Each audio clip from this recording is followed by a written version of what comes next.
This podcast is sponsored by Talkspace. You know when you're really stressed or not feeling so great about your life or about yourself? Talking to someone who understands can really help. But who is that person? How do you find them? Where do you even start? Talkspace. Talkspace makes it easy to get the support you need. With Talkspace, you can go online, answer a few questions about your preferences, and be matched with a therapist. And because you'll meet your therapist online, you don't have to take time off work or arrange childcare. You'll meet on your schedule, wherever you feel most at ease. If you're depressed, stressed, struggling with a relationship, or if you want some counseling for you and your partner, or just need a little extra one-on-one support, Talkspace is here for you. Plus, Talkspace works with most major insurers, and most insured members have a $0 copay. No insurance? No problem. Now get $80 off of your first month with promo code SPACE80 when you go to Talkspace.com. Match with a licensed therapist today at Talkspace.com. Save $80 with code SPACE80 at Talkspace.com. Working hard is worth it if you're seeing results. And when it comes to working out, the same thing is true. You want the maximum benefit in the time you have, and that's exactly what Tonal is built for. And with their latest iteration, Tonal 2, you can ensure your workout is more tailored and effective than ever. Tonal's at-home strength training system uses adaptive weight to learn from your movement and set the optimal weight for every move, adjusting in 1-pound increments up to 250 pounds, challenging even the most advanced users to push their limits. You can also experience a full body burn with the new Aero HIIT workouts, the perfect blend of heart-pumping cardio and strength. Plus, the new built-in Smart View leverages a high-resolution camera that lets you see yourself during your workout, analyzes your movement, and provides real-time coaching, just like a personal trainer. Right now, Tonal is offering our listeners $200 off your Tonal purchase with promo code 200TONAL. That's Tonal.com and use promo code 200TONAL for $200 off your purchase. That's Tonal.com. Promo code 200TONAL for $200 off. Shrimp on 104.5 ESPN Baton Rouge. This is the moment you've all been waiting for. Locking down the middle of the day.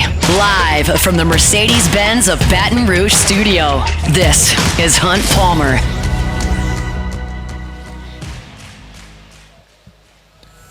Welcome in. Hunt Palmer not coming to you from the Mercedes-Benz of Baton Rouge studio downtown in the capital city. Instead, one more day here on Radio Row, getting ready for Super Bowl 59. Shout out to the folks at LeBear's Baton Rouge for making it possible. It's been an awesome week, and we got 2 more hours until we shut things down, at least for my show. Then Matt's going to come on from 3 to 6 immediately following. Friday show is brought to you by Cork's Cajun Fried Fish and Shrimp. We've got a ton to do over the next 2 hours. Jacob Beck and Cassie Spazzali back there on the 1s and 2s. Paul Hembekides, Hembo from ESPN Radio and ESPN Television, going to be with us in 15 minutes. We'll have Ricky Cobb from Outkick in hour number 2. Steve Levy from ESPN may stop by here, may stop by during Matt's show, just a kind of a situation of when he can make that work. Troy Jones with Status Pro is going to join us at the end of hour number 2 to close out the show. That's the virtual reality system that Jaden Daniels has used to train, and I think it's going to be a really fascinating conversation, so very much looking forward to that. We'll start the show the same way we do each and every day with our Genesis opening drive. It's time for Hunt's Opening Drive, presented by Genesis of Baton Rouge. Very much looking forward to this conversation and excited to welcome to the show Neil Nathan, an Air Force veteran who's with Military 250. They've been all over the place here this week. And Neil, appreciate some time. Appreciate you could stopping by here. Yeah, thanks for having me. So it's been a busy week for everybody involved, but y'all have kind of been hosting over there on that side of the room and kind of walking around. What has this week been like for y'all?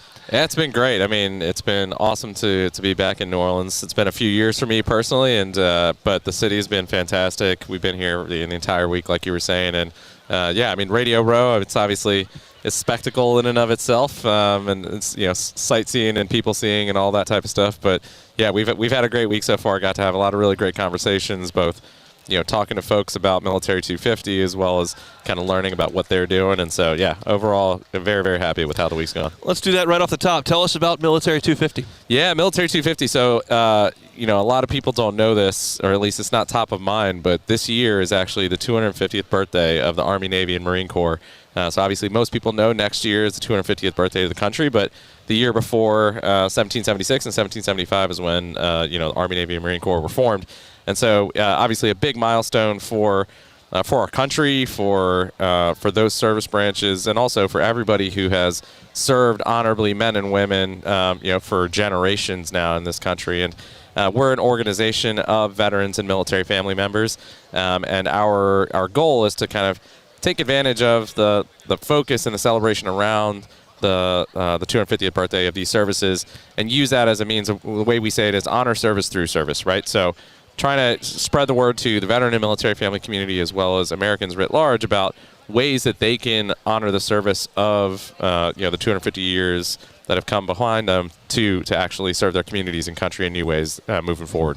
So you're a first-generation American, second-generation Air Force vet. Your father was drafted into Vietnam, and now all of a sudden you, in a second generation, have decided to serve as well. Talk me through that part of your story. Yeah, I mean, it's very integral to how I think about myself as an American, how I think about myself as somebody who has served. But as you mentioned, so my father moved here from India in the late 60s, and during that period when the draft was in place, you didn't have to be a citizen to be drafted. So he was drafted. He had the opportunity to defer for academic reasons, but he said, you know what, I'm planning to plant my roots here and raise a family here, and so I'm willing to serve. And so he ended up spending 24 years on active duty in the Air Force. And so that was obviously a big part of my life growing up, and had a big impression on me. And very much as I thought about what I wanted to do with my life, serving was a core part of that, and so kind of followed in the footsteps. That's an incredible American story there, for sure. One of the things as I was looking over y'all's organization and the things that y'all have done this week was back on Wednesday when y'all had the Super Bowl Experience exhibit, and it featured NFL players who have served in the military. Now, I watch a lot of football. I cover football, and I don't ever think about NFL players who have served in the military. Is that a bigger number than I think? Yeah, it's a really good point, and actually, it's one of those things that we actually don't have a full grasp, on the total number of NFL players who have then transitioned to go serve in the military, or kind of the inverse, veterans, people who served in the military and then went into the NFL. But there's a larger number that most people appreciate, and there's some big names, right? Like Roger Staubach, obviously legendary quarterback, served in the military. We had Jeremy Stott, Pat Tillman, obviously somebody who a lot of people know for his sacrifice. We actually had Clint Bruce, who is a NFL player who started his career, was an NFL player, went to the Naval Academy, played in the NFL, and then left to go join the SEALs. Nate Boyer, another great example. So there are definitely names of people. But yeah, it's one of those, there's so many connections between the veteran or the military community and football, right? And you can just think about, I mean, what's more American than football and the military, right? Just even on that level, but also the kind of connections of the mission focus and the way that people think about, wearing uniform and working in small group as a team, and kind of being really focused on a singular mission. I think, we've started to learn more and more as we've engaged with the NFL and other players about those connections, but definitely something that we want to shine more of a spotlight on. Chatting with Anil Nathan, Air Force veteran here representing Military 250. They've been here all week. You mentioned what's more American than football and the armed forces, and I was thinking when you said your story about your father coming here and being drafted and thinking, well, I don't have to do this, but I want to plant roots here. That is the most American thing I can think of, and you would think that the Super Bowl is as American as we get, and that is exactly, and I'm glad you said that, because I had the exact same thought. And as I was looking over some of the talking points that y'all provided here, one of them was part of this Military 250 organization that you've got that was talking about 250 concrete ways that Americans can engage. Can you maybe shed some light on some of that? Because I'm certain that the people listening are thinking, that's something I should probably think about. Yeah, it's, I think one of the big things that is important for us to emphasize, and we've done this for campaigns that we've run in the past, with the veteran and military family community, but it's this concept that you don't have to wear a uniform to serve, right? And that applies to the veteran and military family community in the sense that, once you take off your uniform, there are still ways to serve if you want to continue serving, and it's more just about highlighting what those opportunities are. But for all Americans, right, you don't have to volunteer to join the military to be in service of your community or your country. And there are tons of organizations, really incredible organizations like the Salute to Service Partners with the NFL. So think about Wounded Warrior Project, USO, TAPS. These organizations have opportunities where any American can volunteer to provide their time to with the USO, for example, kind of engaging and supporting, pulling together care packages to send to military members who are downrange or overseas.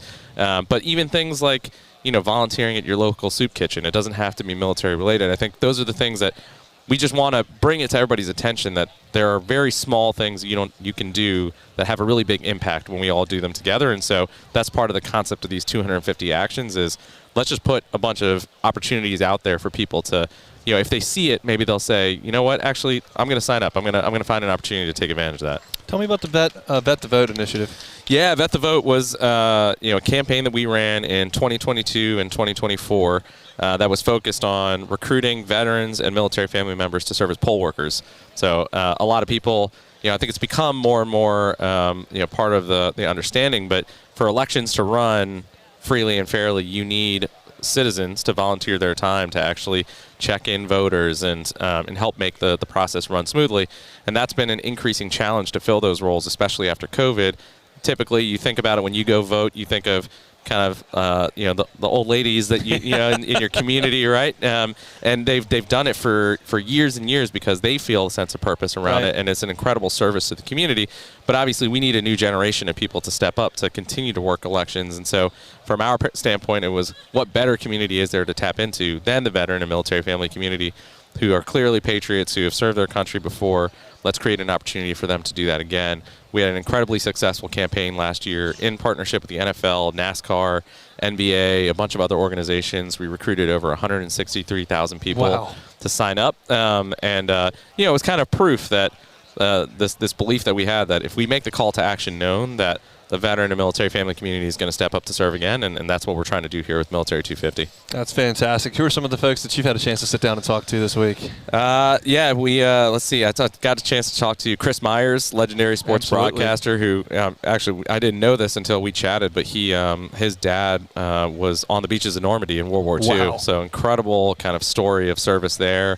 Got to chat with Daryl Johnston, Moose Johnston, legendary Cowboys player. We've had Nate Boyer, got a chance to talk to him. But no, it's been a great opportunity to speak to a bunch of folks.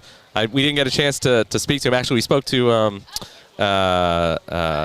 Trace. I'm going to miss his last name. Basketball player for LSU. Okay. Trace Jones. He's got a large social media following. He's all over the place. He sat down and chatted with us, and I'm a huge. I grew up in Maryland, so I'm a huge Washington Commanders fan. Wow, and we can talk about that. Yeah, so I mean, Jaden Daniels. You're welcome. I'm now by proxy an LSU fan. You're welcome. So we didn't get a chance to chat with him, but we saw him walking by, and it was like, oh man, there's hope in the world. Look, we have a guest on every Monday who does sports talk in DC, and he was just talking about the transformation that Jaden has done mentally on all the Commanders fans, because it's just been such a tortured existence for so long, and feel like he finally broke through. Yeah, I just did a hit with a radio station in DC, and we were talking about that. I mean, it is incredible the shift in feeling about and football. It's a game, but it also means a lot to a lot of people, right? And obviously, in LSU, I'm sure that's true of the entire community there. But it has been a total 180 in the way that thought about football and how excited we are for the future. Well, Neil, it's been a pleasure talking to you. Let people know where they can go to get involved. Yeah, so the best place to our website, which is mil250.org, mil250.org, so MIL, the numbers 250.org. There you can get a lot of information about the campaign. We're using this week as kind of the kickoff for it, so a lot more to come through our social channels, through activations with the NFL and some of our other partners. So you'll definitely be seeing more information about it, but that's the best place to start.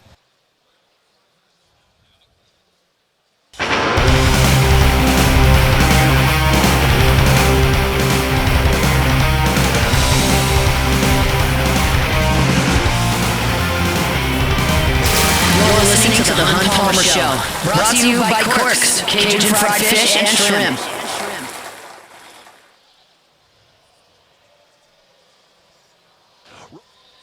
Friday, Super Bowl's getting closer. We've been here all week on Radio Row. Thanks to the folks at LeBear's Baton Rouge for making that happen. Lots of interesting conversations. Very much looking forward to our next one. Paul Hembekides has been with ESPN for a decade. Mike and Mike, Greeny, Get Up, best-selling author.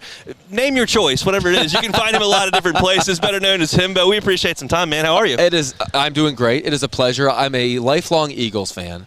We're going to talk about that. So being here in New Orleans for the Super Bowl is kind of surreal for me, but I'm actually facing something of a quandary because, as you might expect, because you listen to me on the air, unfortunately, so you know about all my super weird proclivities, I don't like watching games with other people. Okay. Other people don't like watching games with me.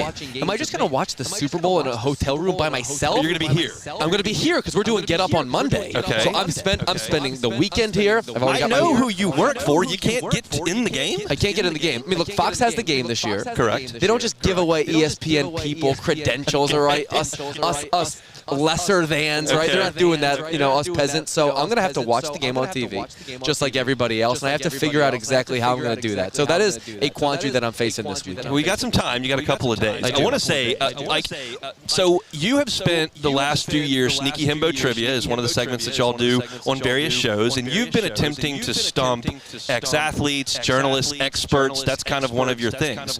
I, for the last 10 and a half years, in a Baton Rouge sports bar, have been attempting to stump 20-year-old drunk people. Okay. So it's not the same, but it is the same.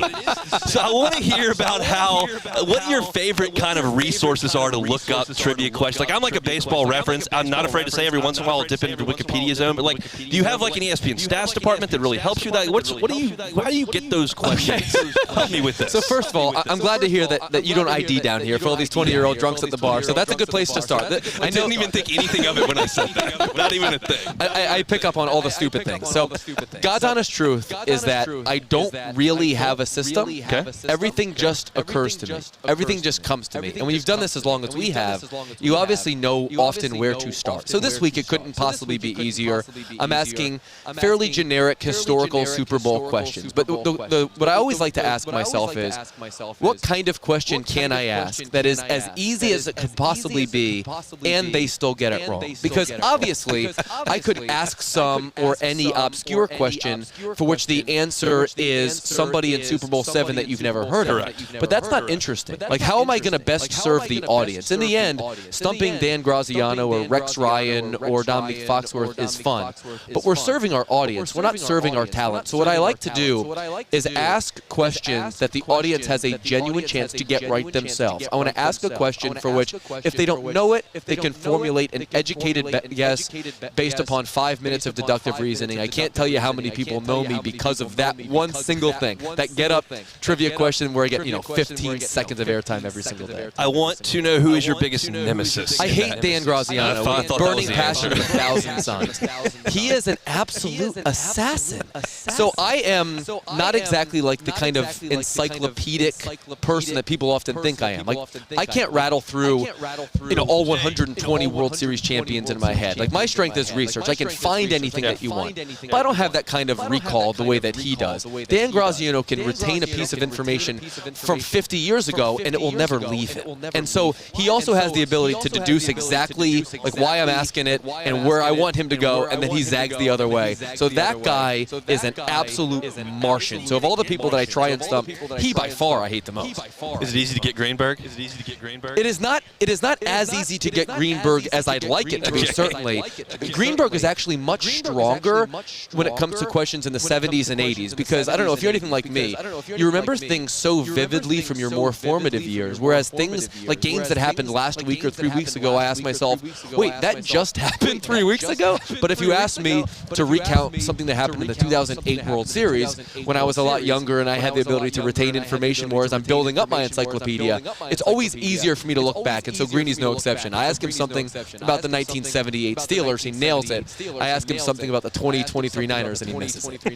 That's how we roll. Hembekides, Hembo is our guest here on the Hunt Palmer Show, here from Radio Row, presented by LeBear's Baton Rouge. Is there a particular nugget that you've dug up on this game that is interesting to you? Yes, so the Eagles this season have produced 47 more explosive plays than their opponents. So I think explosive play margin is a very significant stat and probably a more predictive one than turnover margin, because it's a lot less random. It's a lot less chancy. It's a lot less environmentally dependent. How well you create and limit explosive plays might be the most important attribute of any football team right now, and the Eagles are plus 47 in that area this season. That includes the playoffs. The Chiefs are minus 16. The Chiefs have been out-explosive played, if you will, by 16 in relation to their opponent this season. Those are pretty staggering numbers. So if you're one that believes that this game could be won or lost in the world of chunk plays, long touchdowns, it definitely favors the Eagles. Now, if the Kansas City Chiefs have a few tricks up their sleeve offensively, perhaps involving Xavier Worthy, which is very possible, or if Spags devotes all of his resources to ensuring that Philly does not beat him over the top or right up the middle via Saquon Barkley, for lack of a better term, then those are stats that could be nullified. But if you're looking at the sort of paper-popper type stat, the most defining numbers from this game, to me, that is one that most definitely advantages the Eagles. That makes me start thinking, because obviously Philly and Kansas City are such phenomenal organizations. We're down here in New Orleans, in Baton Rouge. We cover the Saints, who could not reinvent themselves when Drew Brees moved on.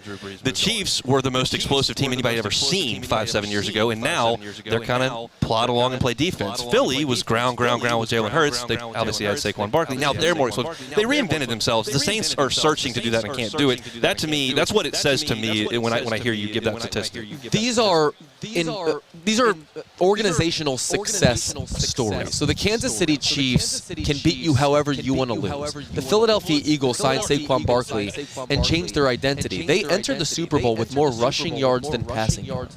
The last Super Bowl champion with that profile was the Steelers in 1975. I mean, are you serious? That team also, ironically, built on the back of a Penn State running back, just like this Eagles team. But the elasticity that each of these organizations have, not just in terms of their game plan, their preparation, but 30,000-foot, big picture team building and roster acquisition and player procurement, that to me is what really sets the Eagles and the Chiefs apart. It's no coincidence that they're annually successful and that they're meeting in the Super Bowl for the second time in 3 years. I'm really excited about it. It's going to be a fantastic game coming up on Sunday. I'm curious about this. You're Philly guys, you mentioned.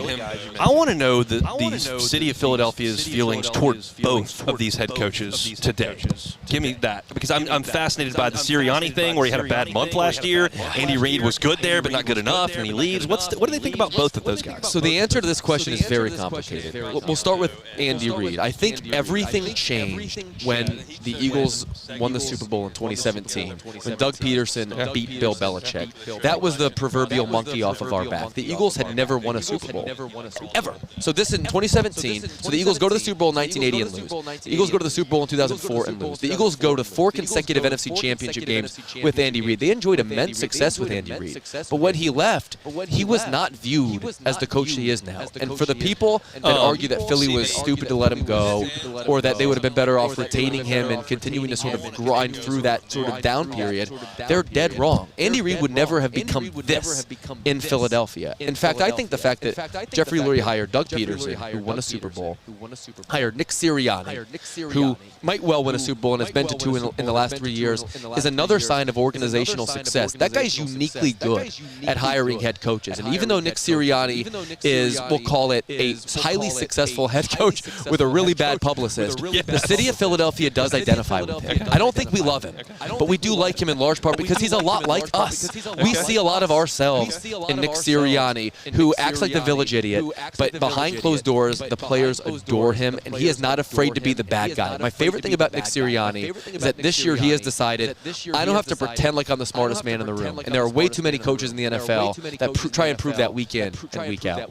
Let's talk food. You've been here since Wednesday. I know you're looking for a place to go, places to see. Yeah. What are we looking for? We want a po' boy. Are we looking for fried seafood? I mean, are we looking for gumbo? What are we? Let me help you. Help me help you. Okay, so let's flip the script here. If you were coming to Philadelphia, I would obviously direct you to where you're going to get a good roast pork sandwich and a good cheesesteak and all the particulars there. Good water ice, all the things that we major in and specialize in. Good Philly pretzel, all that stuff. What I want to do is enjoy all of the delicacies that New Orleans has to offer without it becoming my gastrointestinal Waterloo. Okay, so that's what I want to happen here. So this weekend, I'm staying for the weekend. I'm doing Get Up on Monday. I'm going to spend countless hours at the World War II Museum Saturday and Sunday because that's how I roll. That's how I like to spend my free time. But I also want to eat well without having catastrophic issues, if you know what I mean. So I need you to point me in the right direction. What do I need to get, and what do I need to avoid? That's difficult because we don't specialize in healthy, get on with your day kind of stuff. Yeah. Like you get a good meal here, it's going to take a minute to get back into action. I would say my favorite po' boy in this city is at Parkway. Now most stuff is contained right here. That's the beauty of New Orleans. You can't walk to Parkway. You're going to need to get in a 15-minute car ride. It's in Mid-City, but it's easily to do. They've got the special Parkway. It's got fried shrimp and roast beef with gravy on it. It's phenomenal. Okay, so I need to follow up here because I've been, I don't know if reliably or unreliably informed that you can get different things in a po' boy. Yes. So you're telling me shrimp is what I should prioritize in my po' boy. Parkway special has roast beef and shrimp. Roast beef and shrimp is not a combination I thought I'd ever see in the year of our Lord. Well, it's the best sandwich in the city. You believe it's the best sandwich in the love city. it. So the combination of roast beef and shrimp slaps. Yes, but you can do either or, and that would be perfectly fine. Talk me through the jumbo and the gumbo and the jambalaya. Okay, I can handle. I love jambalaya. I like homemade jambalaya more than general restaurant jambalaya. But gumbo, I actually like at home more too. But Interesting. Herb Saint to me has the best gumbo in the city. HERB Saint, Herb Saint. Okay, very good. I'm attracted to it. I'm just always worried about brown foods that are very soft, and it seems to me that that's the only thing that you guys eat here, right? You eat brown, soft food here. I'm reticent. I've never heard it said that way, but yeah, I'm just being very literal, correct. Right? Yeah, I mean, seafood is not if you don't fry it. So if you want to go to one of the phenomenal restaurants down here that are generally Antoine's, Arnaud's, Galatoire's, these are the staples of New Orleans. I prefer to use my teeth when I eat. Po' boy. So po' boy, you will be using your teeth. Yes. Where do you stand on oysters and shellfish, like things of that nature? So I will eat if someone at the table orders some charbroiled oysters. I'm gonna eat charbroiled. Yes, that's a very difficult word to say. It's on the grill and there's flames and there's butter involved and they top it with a lot of different stuff. I will eat it. I'm not gonna order it. I don't hate it. I don't love it. So what's your go-to order? I mean, for an appetizer, generally speaking, I'm gonna get gumbo down here. You're gonna get gumbo. And I love fried oysters, but then we get back to soft and brown, which we know we have an issue with. Everything soft and brown. Oh man, you're really putting me on the spot. Where can I get a good salad? I don't know. I have no idea. I've lived here my entire life. I don't know who has a good salad. I need to buy a multivitamin before I go out to eat this weekend. That's correct. Just space out your meals. Make sure you don't have to do anything within the next 90 minutes after you're done, and you'll be fine. It's okay. It's the weekend, right? That's right. The weekend I can probably afford to take these chances. What's your confidence level in your Eagles on Sunday? The Eagles are going to win the game by multiple possessions. Okay. The Eagles are a demonstrably better football team 1 through 53. Now, I obviously understand the greatness of Patrick Mahomes is a thing, right? So it was also a thing the 2 times Brady beat him. It was also a thing the 1 time Joe Burrow and the Bengals beat him. We can't act as if Patrick Mahomes is somehow infallible. He is not. Patrick Mahomes is still man, not deity. And so as I look at this game, would you agree with me that Philly has a better offensive line? I would. A better defensive line? I would slightly, but yes. The Eagles have, when you look at their wide receivers, their backs, their tight ends, better skill guys. They have a better back 7 too, right? Linebackers and secondary.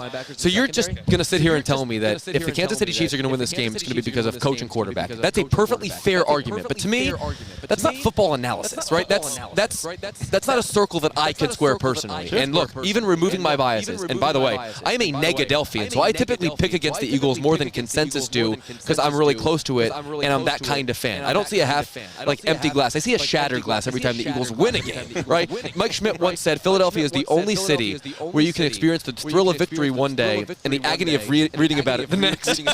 That's Philly, and that's the kind of Philadelphia fan that I am. But ultimately, the Eagles are going to win this game by multiple possessions because their roster is going to overwhelm Kansas City's. It's going to remind you a little bit of Tampa beating the Chiefs in the Super Bowl, whatever it was, 4 years ago. Looking very much forward to it. Really appreciate the time that you gave us here. Go get some food, all right? I'm going to go do that. And Paul Hembekides, Hembo over at ESPN. Been there a decade. We appreciate a little bit of time. Enjoy that conversation with Paul. Conversation with.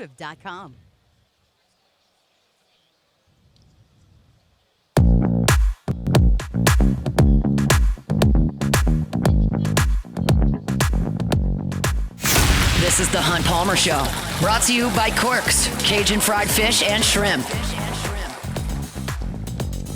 Big shout out to Hembo for giving us a little bit of his time here on this Friday. We're brought to you by Course Cajun Fried Fish and Shrimp on Fridays, and of course LeBear's Baton Rouge, allowing us to be here on Radio Row all week long. Super Bowl is coming up on Sunday, and I figured that's the day that a lot of folks are going to put a few nickels on the game, most wagered upon day of the year. And so I've got some thoughts on 5 props. I always do this for Super Bowls, throw $20 at each of these props and see kind of what the return can be. So I'll toss these up back, and you can tell me how you feel about them individually. First one is just a feeling on the game. It's certainly not going to get me rich, nor will it get you rich unless you bet lots and lots and lots of dollars on it because it's negative odds. But I like the under in this game. 48.5 is the number right now.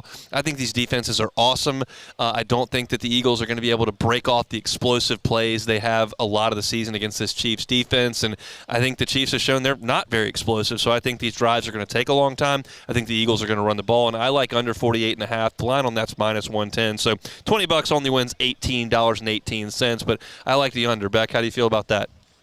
It's Taylor Pinch hitting for Beck today, but I love the under in this game. It's probably my favorite play because, look, like you mentioned, Saquon, they're going to give him the ball a lot, but on the same side, Kansas City has 18 straight postseason games without allowing a 100-yard rusher, but James Cook killed him in the AFC Championship game. They should have went to him a lot more.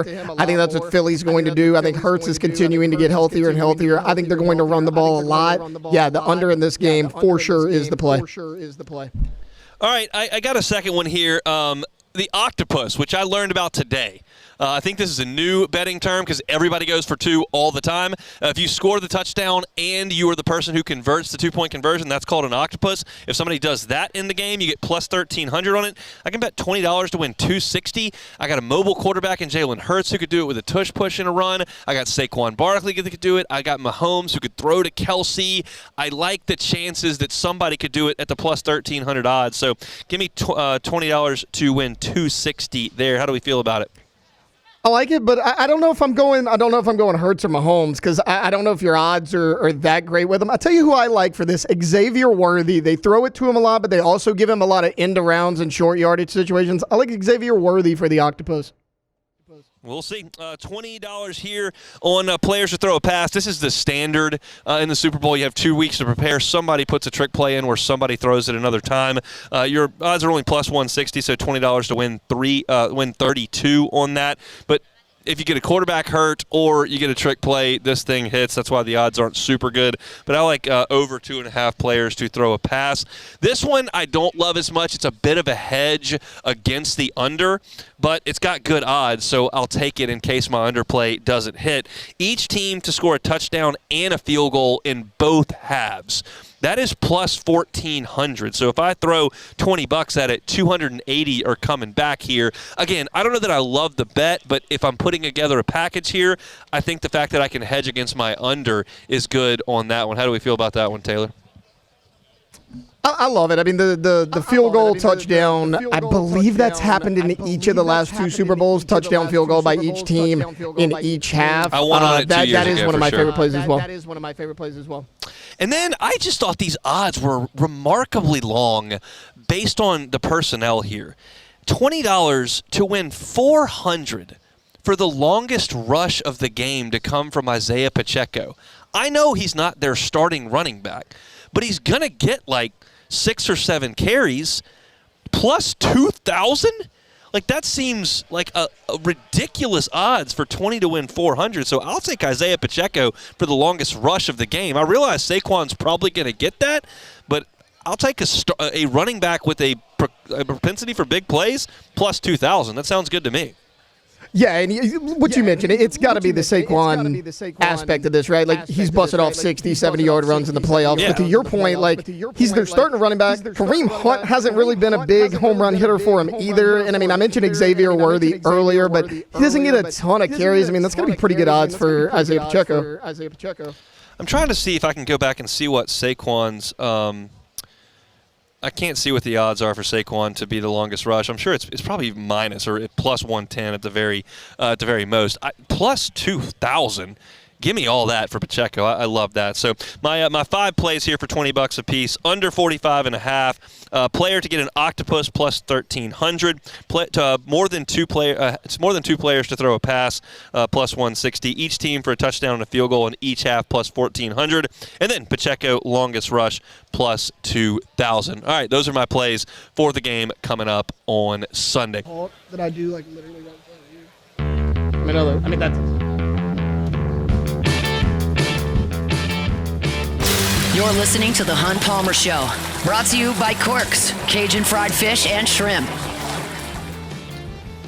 Wrapping up hour number 1, we're here on Radio Row, Super Bowl 59 coming at you on Sunday. LeBear's Baton Rouge made this possible for us all week long. Now our pleasure to welcome to the show Brian Asamoah. Asamoah. I looked it up. It said Asamoah on the chat AI. Said it was Asamoah. Messed up. You gotta go I figured chat it might GPT. be. Asamoah. There we go. All right, Asamoah. He's here. Either way, and we're thrilled that you're here. Congratulations on a fantastic season up there with the Vikings. I know it ended a little bit more quickly than y'all would have liked, but it was. I mean, I kept looking up on Sunday. Like, Vikings won again. Yeah, it was a great year for y'all. It was a great year, man. Sucks that it ended so quickly because I think that we had one of the best teams out there in the league. But unfortunate, we got to find ways to win, and unfortunately, we didn't do that.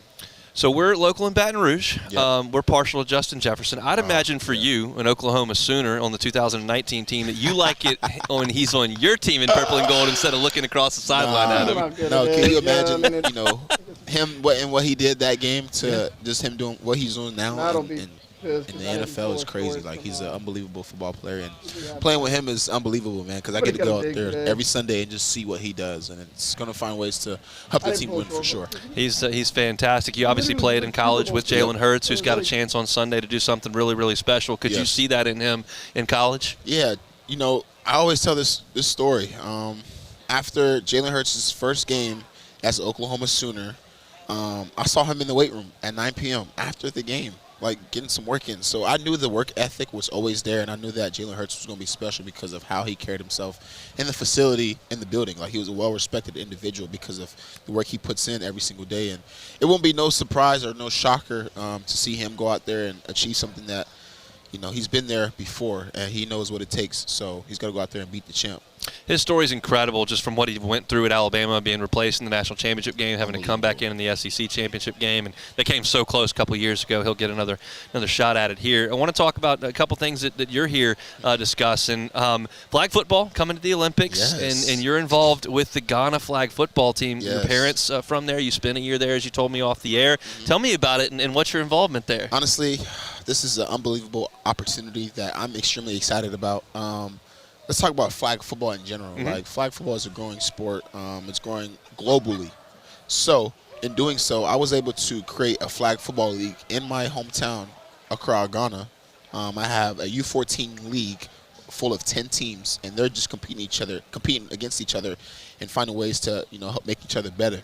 But in doing so, my goal was to create an avenue for these kids throughout my league. So now the avenue for the kids is to go through my league and then get assigned to the Ghana national football team, pending on how they do and how they continue to progress.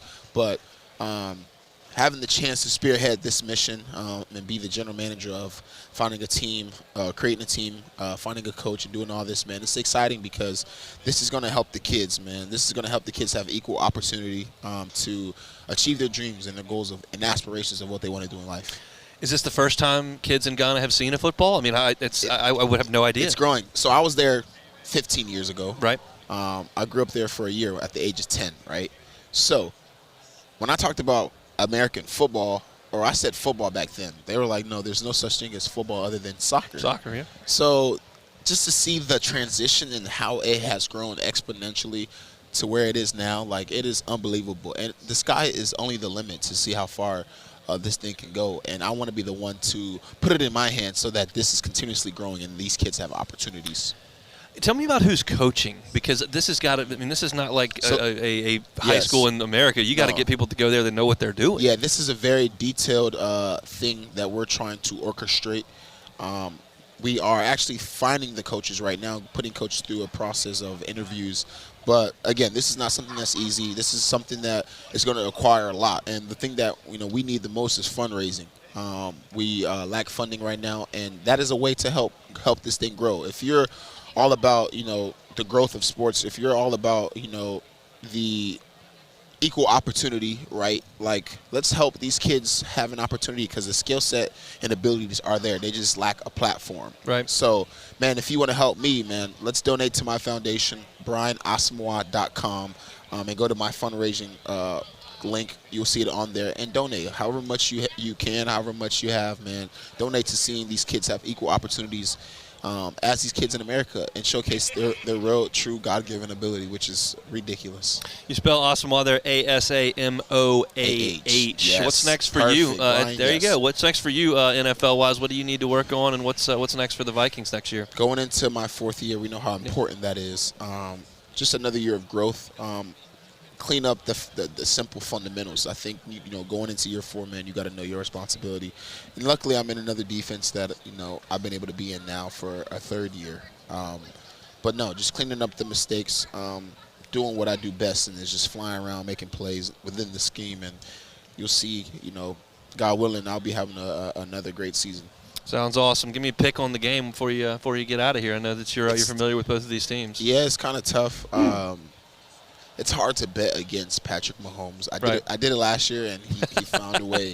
So I would be crazy to bet against him again, but I really want Saquon and Jalen Hurts and that whole Eagles organization to get one. But it's just very hard to bet against the Chiefs. I think a lot of folks are pulling for Jalen Hurts in this game, as I mentioned, because of that story, and yours is fantastic as well. Best of luck with the foundation. Best of luck with that flag football team. Maybe get a medal here in the Olympics coming up. Gold. There you go. Gold, and best of luck to you and the Vikings next year. We appreciate some time. Thank you for having me, man.